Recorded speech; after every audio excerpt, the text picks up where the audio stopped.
ban the Ronaldo so you can't Kalista Ronaldo. We ban the Ophelia so you can't Ophelios Milio. We want the Milio later into the draft, and we're hoping that you don't have another champion to pick with the Milio. I think that's the logic. Yeah, I can see that. I can see that. Definitely makes more sense with the Lucian first pick. Although, I have to say, I'm not a massive fan of the Lucian first pick either, with how good Lucian's been recently. And with the fact that the Kalista's open, did lose this matchup in the previous game. Although that had the Renata last time. I'm just saying, like, I'm explaining the logic, not if it's good logic. I'm trying to put you in the seats of the players, because the thing is, right, you come into these kind of series, and it is a relentless schedule in the LPL, and you have to practice an awful lot, and each of these series now, particularly against mid-table teams, these could be opponents that you're seeing later into playoffs, these could be teams, technically, you could be playing for playoff spots if things go poorly in the second half of the season as well. So yeah, your prep can get a little bit rabbit hole as you try and figure out the best ways about it. ZDZ, well, I mean, he might have to face off against the Cassante if it locks in the Udyr. Instead, he's going to pick the Cassante instead. Cassante for ZDZ. Nothing too surprising here. You would anticipate the Udyr to come on through as an answer. You don't want that fanned away. So Hery will go for that. But the fact that we've got the Cassante for Weibo, I think they're quite happy with the matchup. Milio does come on through in the end, alongside the Lucian. I wonder what happens, yeah, with the Varus. Yep. Sorry, with the Nautilus. Probably Varus going to come on through. Yeah, I think you're quite happy with the matchup realistically as the Varus. You're like, obviously you're going to have a bit of threat from this Lucian Milio, but Varus, in my mind, probably the premium AD carry in the entire patch. So I think Weibo will be happy with the lock-in.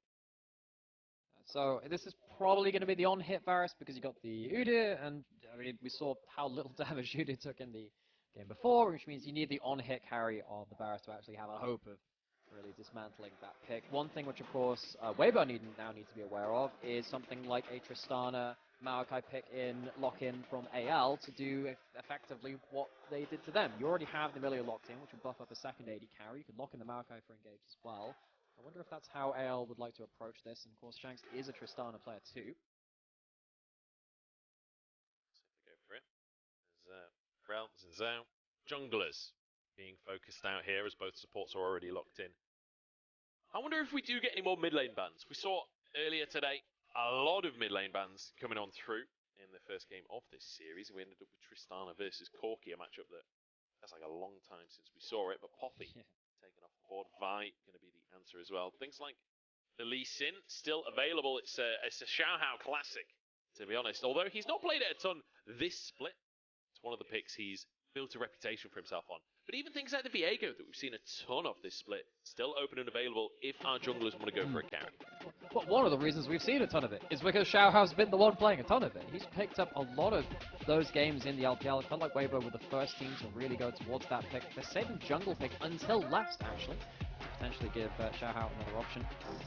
Xiaohu gets a Nico. Now, one thing which I really like to see players like Knives, Rookie, Xiaohu scout on, because they are the more veteran and more kind of leadership archetype mid laners, is them having some engaged potential themselves. That's why the Nico is always going to be in the wheelhouse of them. It's actually a very exciting pick to watch to see if they can find those big picks on the other side. Now, the Orianna for Shanks is something which he has done an awful lot of damage with on the past. He uses the ball like a wrecking ball, really. And you can also win out the matchup versus the Nico as well. It's one of the picks which sometimes Nico can struggle against.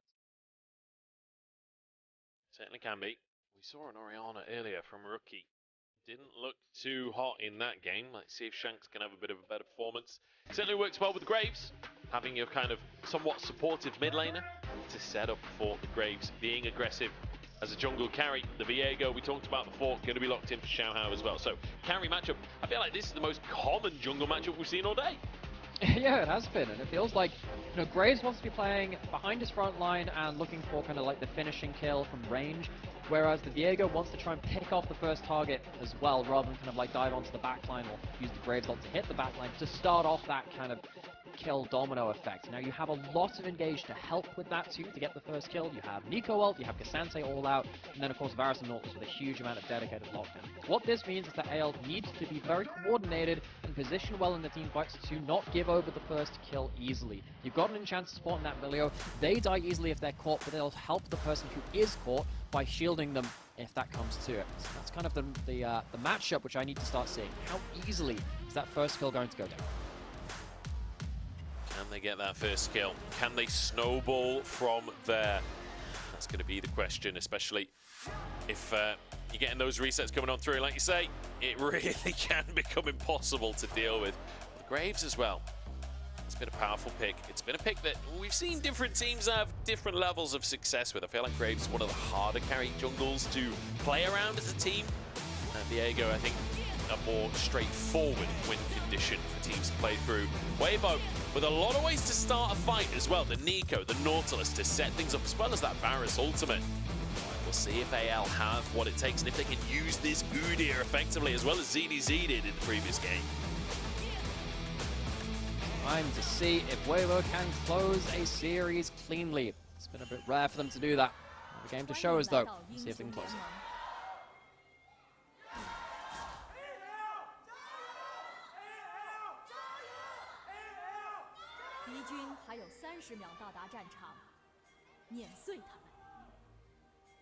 I always love the sort of like half shouts that come after the gyos. It's almost like the crowd is like slightly confused, unsure what the shouting. A lot of it is actually LGD chants. That's kind of like the TSM chant of the LPL. It's a lot of it's that.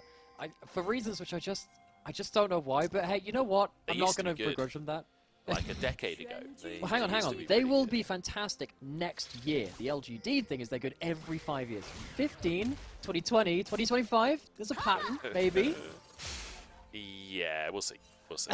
I didn't even believe in LGD back in 2020. Yeah, they still managed to make it happen. Kael will be fine. I'm not sure if Crisp was going to go for something potential of a flash play to try and flash for the root into the hook, but the rest of the team not comfortable going for that one. Instantly, we're going for a little bit more here. Kael hooked in, vision denied, and this is a full-on invade from XiaoHao, and it's matched on the top side by Croco. Kind of important though that Kael manages to get himself a shield on himself with the Hery. Means that he doesn't lose that much HP, whereas First Strike Lucian gets onto Light, which actually means, weirdly, even though the hook lands, which is typically a very bad thing for the Milio, it's one of the ways you can counter him in lane. It's Weibo's bot lane that eats a little bit more damage. Worth noting here, Light has gone for the Halo Blades too, so likely to be the poke Varus. That will impact this laning phase, especially after first pack. It certainly will. And also could impact how the game goes later on as well. If Hery becomes a brick wall, you don't really have anyone to get through him on the side of Weibo with the lethality Varus, as Kael and Hope trying to deny some of these crooks, but in the meantime they'll be losing CS in this bottom side. You can see sizable 9 CS lead. There's only 5 CS remaining out of those first couple of waves for Hope to sweep up, so will be falling slightly behind. XiaoHao moving into this bottom lane. He actually absorbed a little bit of XP. I don't know if that was intentional. Just hit level 3, I think, off of that wave, as Xiaohu now in trouble in the middle lane. Moves. Oh, in fact, he's just not taking any damage, so he's fine in the meantime. We're diving in the bottom side. Crisp is going to go down. It's a 1-for-1. I don't know if it's worth it, but hey, Hope went down. That's a lot of minions missed. And it is. XiaoHao gets to pick up the soul. There's actually a pretty fun thing you can do with Viego where you can't obviously get out of your soul when you don't have your ultimate, but you can wait until it's close to the 10 seconds and then use that timer to basically elapse that anyway. Xiaohu still has flash. Croco running back across mid. That's a lot of big damage, but not going to be able to finish the kill. Xiaohu, good discipline to hold the summoner. Yeah, Xiaohu just kind of walking away from these plays, realizing that Croco's not got us right dirt yet. He doesn't do that much damage at this point in the game, so he'll be all right. Xiaohu continues with the pressure in the mid lane, just shoving these waves in as Hery and ZDZ trading endlessly in the wet noodle fight that you expect up in that top side. So, some interesting early game movements. It's a dive. I mean, typically we've seen the dive for red side bot lane, but the thing is, there's still the tri-brush there for blue side, which makes it fairly easy to path as a jungler around that. XiaoHao is spotted as he goes down here, but they're already in the turret, level 1 Kael. So you hope not really much they can do. Only the single ability from Milio to help his AD carry. Crisp dies, but I think this is completely fine because the person who dies for AL is the person who needs to be farming. Croco potentially going to get his Raptors denied as well. Once Smite comes through, XiaoHao gets a Raptor skill. Yeah, you're happy with that one as XiaoHao finding himself a bonus little camp there. As in the meantime, ZDZ could be under a little bit of threat here. Just going to have to clear the wave to try and deny as much as possible, but a plate taken by Hery. This is the nature of the matchup. This is what you can do as Udyr. Just sort of walk up, take those plates. Santi can't do a whole lot about it until he hits level 6. Whereas in the mid lane, Xiaohu using most of his HP to try and push in towards mid lane. Croco just skirting vision, will be spotted just now as he goes through it. Just got some value vision of him there. Croco, because he's been invaded so much, he doesn't have that many options, and he doesn't have that many options to do much. So he's hanging around mid lane to see if there's anything there. He has top camps up, but really well done by XiaoHao with the initial invade, and then also the second invade afterwards to deny Croco a really good amount of XP in this early game. That's boots picked up for Xiaohu now. He'll get a good amount of CDR, he's able to harder just to keep gank. pushing waves. Also, I just noticed Erk Treads actually coming through for Shanks as his first item here. Obviously just feeling the pressure from this Nico. Wants the CC to be slightly shorter, but not going to have any damage to bring to bear. So, the thing with that is that because both of these champions in mid lane are actually very auto-attack reliant, you've got Clockwork wind up on one side and you have the W passive from Nico on the other. The Merc Treads means that you're less likely to die to Nico E into something like a Flash Viego or something like that, and it allows you to keep moving, to keep your auto-attack uptime up. It's not always a thing you think about on mages, but in this matchup it actually means quite a bit, particularly as Orianna, as you can see right here, is actually starting to make use of the early jungle pressure and get a bit of a CS. Yeah, so far so good, although there are a few minions there for Xiaohu to sweep up. It'll minimize that gap ever so slightly. Still a good start for Shanks, and the pressure from Croco, obviously, they say, helping out a lot in that regard, as Shanks trading pretty heavily into the minion wave, and XiaoHao in the area scares him off again. Drake spawned onto the map, and Weibo want to go for this one. Cryo bot, cryo mid, they can do both. Easy as you like. XiaoHao with the continual invades towards bot side, and Light and Crisp benefiting from that dive as well. More than happy to help out that jungler and get that dragon down very quickly. One of the worst things about dragon early games is that it takes a while to kill. Once you have prio, it means it can roam over. So want to just make it a little bit quicker at that point. So Weibo, good early start for them. And the really big point for this game is can AL, again, can they show themselves a bit of a comeback? Game one felt like they were really lacking in a lot of different areas. They couldn't really find themselves the big engages that they needed. Whereas Weibo, for them, it's really going to be a question about can they actually cleanly close a series? Talking about that inconsistency that they would really like to do away with. Yeah, that'll be the question. I feel like that's always the question for Weibo. Yeah. No matter what year it is, what team it is, it always feels like the way. Xiaohu is taking some punishment here from Shanks. W just came off cooldown there. As we change camera, Chris forced the flash. Bit of damage coming out to answer as Croco forced away. XiaoHao not level 6 at this point, so can't really brute force on the resets in the way that you'd hope to as Viego, but enough to deny the play. So, Croco, at least doing something towards that bot side. Hope using the very last of his mana. He has a cookie though, to give him just a little bit more. Potentially fight between a 3v3 on bot side. Croco very low HP. Not level 6 yet for the real Viego reset problems coming through, but still low enough that a reset on that Graves would be very bad for the side of anyone's legend. At least that fizzles out. We'll get ourselves back into a bit more of a calm state of play. So, I think the slowest early game we've had all day, to be honest. We've had some extremely aggressive early games today. We've been treated in the LPL this morning. Oh, Hery, nice play by ZDZ to get some tower shots onto Hery, do a bit of damage onto the enemy top laner, but the Grubs enough to finish the play off anyway, so doesn't lead to too much as Xiaohu just taking the hoodie through. I don't know if he needed that for sustain himself, or if he was just trying to deny that from Hery after the turret shots hit. Yeah, I was wondering that, yeah. Because Udin moves so quickly when he's in the I can't remember the new stance names, folks, I can't. But when he's in the speedy stance, he can just go down into river and take that very easily. Croco is on vision, and Weibo, they're acting this out pretty well, so they don't see him. He could have thrown a hook into that bush, but I don't think that would have worked out all too well for them. Shanks didn't have ult for that point, so maybe they could have looked for a play, but still. Shanks back in lane, about to get his ult back up. I'm going to expect him to just keep using that early boot spy to keep walking up and keep putting down as many auto attacks as possible. He's really controlling this mid lane quite well. The only thing which is stopping him right now is, of course, Chris with the melee supports, which we've talked about an awful lot today, roaming about the map and making their presence felt. Shanks doing a really good job in this lane, honestly, of putting pressure down on Xiao, who has a 10 CS lead to work with. That'll be ever so slightly more than that as well. XiaoHao going for an invade. Doesn't quite get the Gromp, but get the blue buff off of the back of this roam from Crisp. Xiaohu pushing the mid lane in and then rotating up to help his jungler. Does feel like both teams really playing towards their carry junglers here. It's all about the invades. It's all about what you can get in terms of these neutral objectives as well. AL got the first 3 grubs. Next 3 are onto the map. You see XiaoHao making a beeline.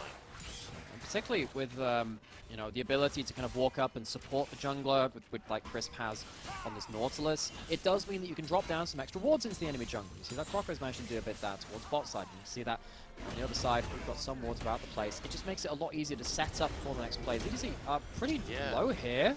I don't know if that was the fight to start, honestly. ZDZ is Hery about winning out the trade, but ultimately ZDZ will still survive this one.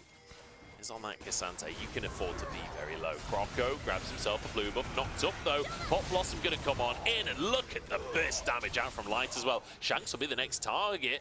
I don't think they've got any cooldowns to lock him down with, but either way, getting some grubs for themselves, and on top of that, getting a pick on the back of it. Crisp taking a chunk from the culling, but he'll be okay. And now maybe something to turn around. No ultimate here for Light, but Hope stepping on forwards. This could be a dive angle. Hook goes wide. XiaoHao sticks around in the bot side and potentially looks for something else. Now, AL have wards in the enemy jungle, but they don't have it in their jungle. To see XiaoHao move across, potentially threaten them there. Still, Croco, let it be known he died for a blue buff. A valiant effort though it was. Maybe not the most valuable death. It's going to be something that Weibo picks up. And this is where obviously the matchup starts to change. Varus with the poke build. It's so uninteractive playing lane phase against him. You get to play against him as Lucian when you have the culling, and that's kind of it. Croco might go for a kill here. He's flashing forward. He is, but Crisp just uses his anchor to get out of dodge. Croco using his ultimate there as well. Hope just getting chunked over and over again. I love the Blighted Quiver used early in the trade. That first chunk we saw on the Q, that was the Blighted Quiver Q. Even at high HP, obviously it does more damage the lower the opponent is, but it still just does a load of damage. So using that Varus, knowing that it's only a 30-second cooldown, like, you can afford to do it for poke if you don't think there's going to be an all-in anytime soon. Yeah, I mean, you could get it once per fight. So, is he going to have it right now? I think he'll just be coming off a cooldown, and now Xiao going forward. Oh, it's 50-50. Shockwave comes on through. Croco grabs the Drake, and AL, it's a bit of daylight robbery from Weibo. Yeah, it feels like XiaoHao still trying to play aggressively. Crisp walking with him, and now Kael's walked up as well. Definitely feels that Crisp is trying to make his way forwards, support his jungler. It's not something which Weibo have actually... So this is interesting, I'd forgotten about this until just now. Weibo have actually lost every single game they've played with a melee support so far. Crisp is going in, and he's getting caught right now. Well, he's hit that hook, so we'll take it as an absolute win. It's another pick going down. They're just killing the gun bros, you know? 2 kills on Hope, 1 on Croco. 1 for each gun that these players have. This is the gun control squad from Weibo. No powder allowed. Just gonna take those muskets off you, gentlemen, and we'll see you at the next time you respawn. But still, yeah, Crisp teaming up with XiaoHao well. It's not actually something which has worked out particularly well for this team. This typically works a lot better with Crisp on stuff like the Renata. He's one of the very best Renatas in the LPL, and he's a good Milio player. He was 3-0 on that until they lost one of those games to OMG. Going back towards the Nautilus would actually be kind of important to show that they can still play towards that style. As he's back towards onto the map. XiaoHao, again, not too far away. Crisp really trying to hang out closely to him. But they can't do anything before AL take 4 grubs out of the 6. I always find it funny watching, like, when you see moments like that where Crisp literally just walks past Croco, they both blankly ignore each other. Like, imagine being like a complete amateur to League of Legends, maybe you're not even level 30 yet, and you see those interactions. Like, we all know that Croco, he knows he's not getting a kill there. Crisp knows that he hasn't got set up to get a kill onto Croco either. They're just looking for the grubs and vision, right? But if you don't know all of that context, it's like, why are they just walking past each other? Do they not realize that they're enemies? It's like when you see like a cat with a mouse in front of it. It's just like, okay. Whereas here you have Crisp, very much the cat in this situation. He chomps down onto Hope, as that was a little too aggressive. They didn't really have the information to engage without knowing who was behind Crisp. Yep. Nice game from Crisp. It's much easier to hit those hooks when the enemy just walks into you as well, so he'll be thanking his lucky stars for that one. Xiaohu forces a flash out from Shanks. Nice bit of play from him and XiaoHao. I'm not sure how easily XiaoHao could have even followed up there, but just the mist enough is there to force the flash anyway. The threat. I think we should. I just noticed as well, and I haven't seen this before. We have Shirelias on Nico, so it's not going to be the Predator Belt. It's not going to be something for that immediate gap close. It is still gap close-ish, right? Because it gives you the movement speed, but still, AP item with some good stats on it. I'm surprised to see this item. Typically, something that Predator Belt can help you get those snappy engages, which you kind of need to gap close against the 4-ranged team of anyone's Legend, but Shirelia's potentially helping the rest of the team join him on the engage. Croco behind enemy lines here, but the Pop Blossom just gonna catch him. Shockwave flashed away from by Xiaohu. Croco still going strong. The cozy campfire warming everyone as they sing songs to each other and play a bit of guitar as they eat their s'mores. And they'll be doing that over the top of a dead tower in a minute. Xiaohu flashes away. I think there was some anti-synergy in there too, as Croco ults to try and get to safety, but then that also means that the Shockwave doesn't catch Xiaohu, then flashes afterwards. It was all a bit awkward, but I guess getting the flash away from Nico is still important all the same. That tower tool is very, very important for Xiaohu to be able to grab some engages beyond that point. And anyone's Legend, at least they're able to walk towards Shanks' lane and allow him a bit of extra presence on that side of the map. So, gold basically dead even as we just got past the 15-minute mark in this game. Herald will just be slammed mid. Get that charge down, but won't be too much else coming off the back of it. But Drake spawning shortly. That could be a mark to fight here, as both teams with one Drake so far, and both with like fairly reasonably spiking early mid-game compositions, right? The Migdali Varus happy to fight at this point. The Lucian happy to fight at this point. It's possible we set up for a bit of a 5v5 here.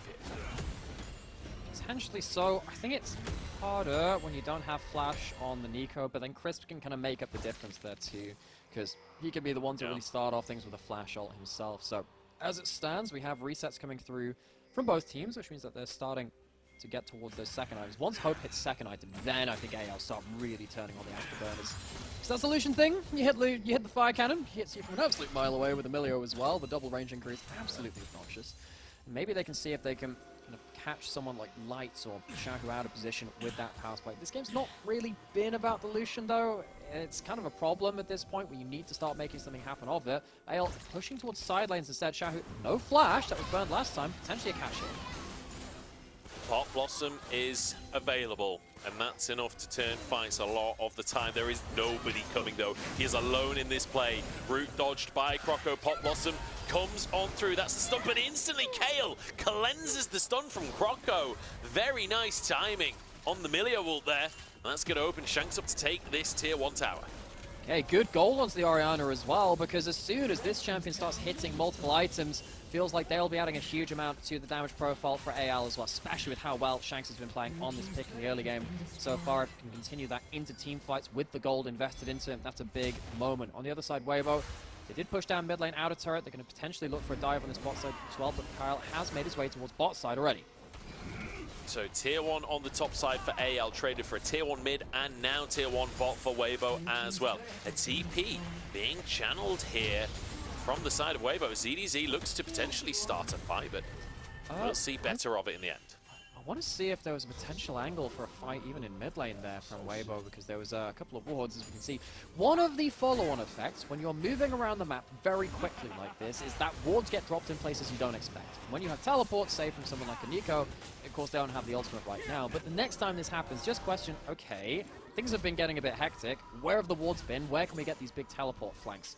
Xiaohu in a big position to impact the next play. Fantastic plays in game 1 from the Tristana. Can he match that on the Nico?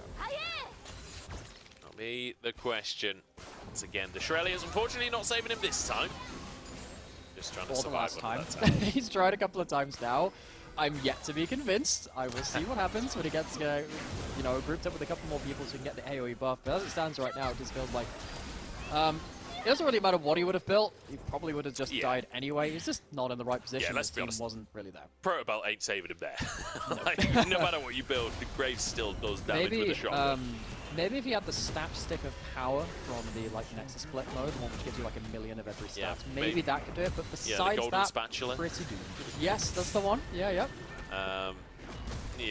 Well, one thing I will say for the Shirelias, I'm not inherently against the build in that, we've seen it a little bit on Twisted Fate. I know that Nico doesn't necessarily have the same point-and-click lockdown ability that Twist of Fate does. But on the other hand of that, like, you've got a carry in the jungle, you've got Crisp and Light that can start fights. The Shurelias can set you up to force those engages. Xiaohu caught out on the bottom side, going to have to use that Shurelias once again. Flash away from the shockwave. Root this time lands onto Croco, but this Milio Graves combo is obnoxious to say the least. It is. Really feels like Weibo, they are being forced to burn a lot of flashes defensively, and that makes it harder for them to look for the fight, which they really want to do later. They do have Light on this Varus, so you'll be able to kind of match range with, you know, a couple of different champions. Actually, it's just going to be uncontested in range, let's be honest. I mean, until Hope starts going through with Rapid Fire Cannon and the culling.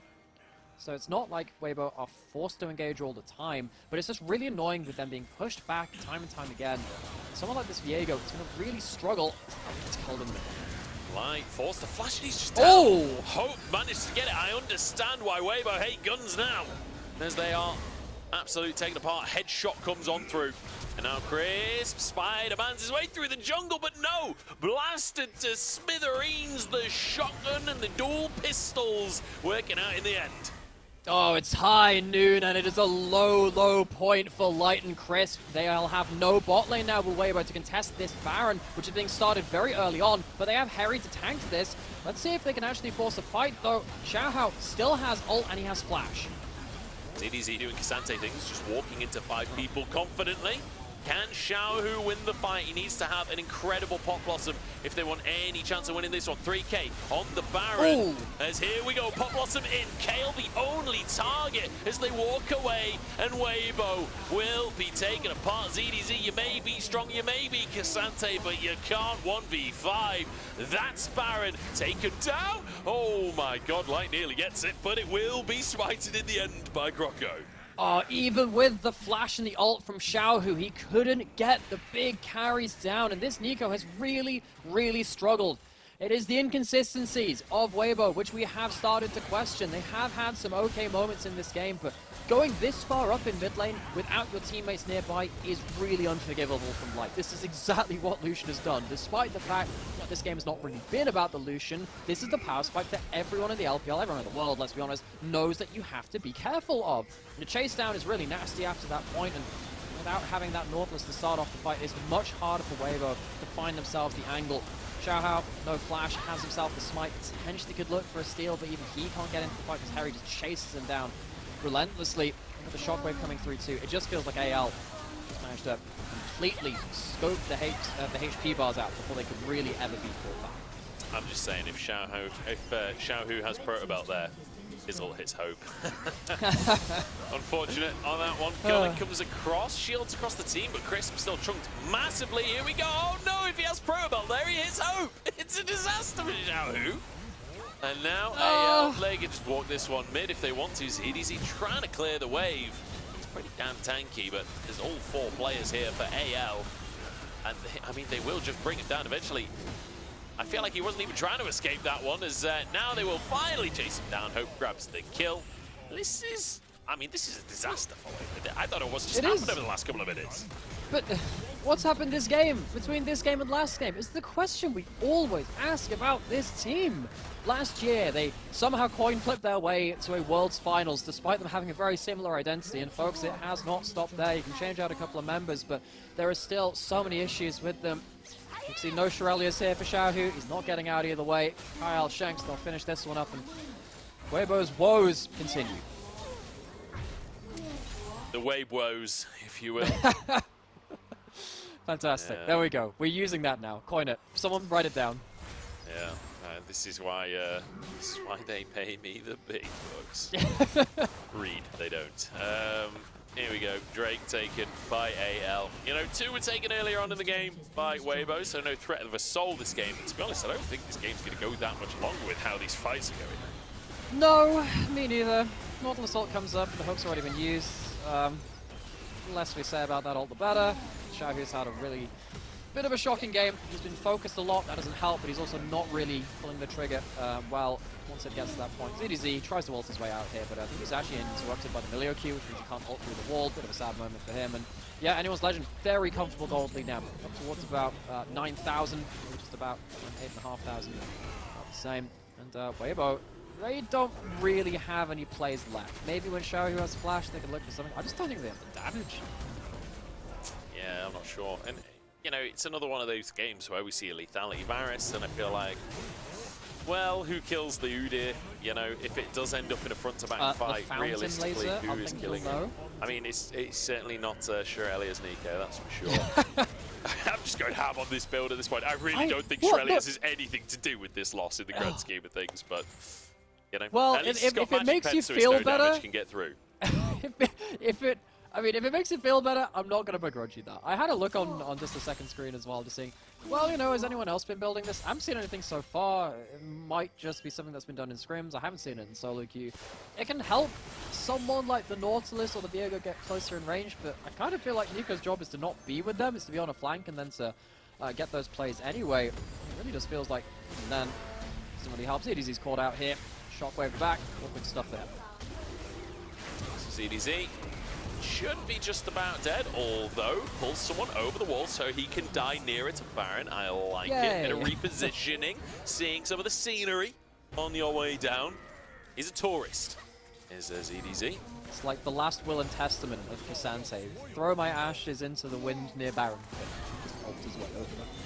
Now we get this full push now in towards the top side. All 5 members of anyone's legend there. Xiaohu has teleport, has himself... He's in the bot lane though, he's not even here. They're giving up the inhib as they try and get objective bounties elsewhere on the map. And Weibo, they are just absolutely floundering. There are so few plays left to them.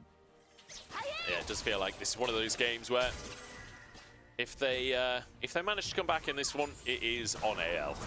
It's less about incredible play from Weibo now. It is more about AL will... not be deserving of the win if they manage to lose this game. It's a 10,000 gold lead. I may have spoken too soon when I said Xiaohu was back in the previous game. Because who could have thought that? The team which can never string together 2 games back-to-back, infuriatingly so. Yeah. Such is life. Such is life. Yeah. I've got to say, I really do pity Weibo fans. This is this is a team that it's really hard to have any consistent faith in. And the thing is, like, they would have picked up, obviously, an awful lot of fans, you know, from Shy on the roster, who is one of the most popular LPL players of all time. Last year, when they had that fantastic run towards finals, this was a team which picked up a lot of fans. But sadly, when you come back to domestic, folks, this is what we know of this team. They are capable of great things and terrible things within the same series of games. As soon as he's taking a while to die, he actually won't fall. Oh, hits. Okay, maybe they can get through this Udyr, honestly. The passive procs on the Varus do a lot of damage, but then again, maybe not. That was pretty much everything used, and he's still standing as they walk away. One thing I do want to say on the topic of the Weibo fans, I know Weibo gained a lot of fans last year, like you say, the Shy being a big part of that. I think Caedrel's co-stream doing a lot of work for that as well. A little bit. If you don't love them at their this game right here, you don't deserve them at their making it to Worlds Finals, okay, guys? So you got to stay true. You got to be a real fan, not a fair weather fan. So here we go, 4v5. I mean, this is the part that you got to love as a Weibo fan. This right here, where you're just getting annihilated in a team fight, you've got to learn to love it, guys. If you can't accept them at their Shirelius Nuko, you can't have them at their Worlds Finals. CDZ, a valiant attempt to try and separate out the team, but we've seen this before. There is nothing left for them. Anyone's legend very calmly taking apart Weibo. Yeah, absolute destruction. It takes me back to Sunny. You know, they made it to Worlds Finals, and then we also had SOFM building Warmogs and playing Tank Z jungle. So, you know, it's always the dichotomy of this organization, apparently. And now 15-3, an absolute massacre in game number 2. AL, absolute controller. Very quiet early game, very slow start to things, but once they got going, nothing was stopping AL. And could we have us for a 2-0 from these two teams? We've had our questions about consistency from Weibo. We had a lot of worries about AL after they lost to EDG. We now have a decider between the two, both of them showing some flaws, but seriously good snowballs from both of them in the lead at the very least. Yeah. Bit of a weird game, but AL honestly looking relatively clean, like doing a very good job of finding picks, using this Graves incredibly well. It felt like that was a combo that, aside from a couple of little slip-ups, like generally speaking, they're using that combo extremely well. So it does feel good to see the carry jungles being used effectively. We're going to jump to a break and find out where this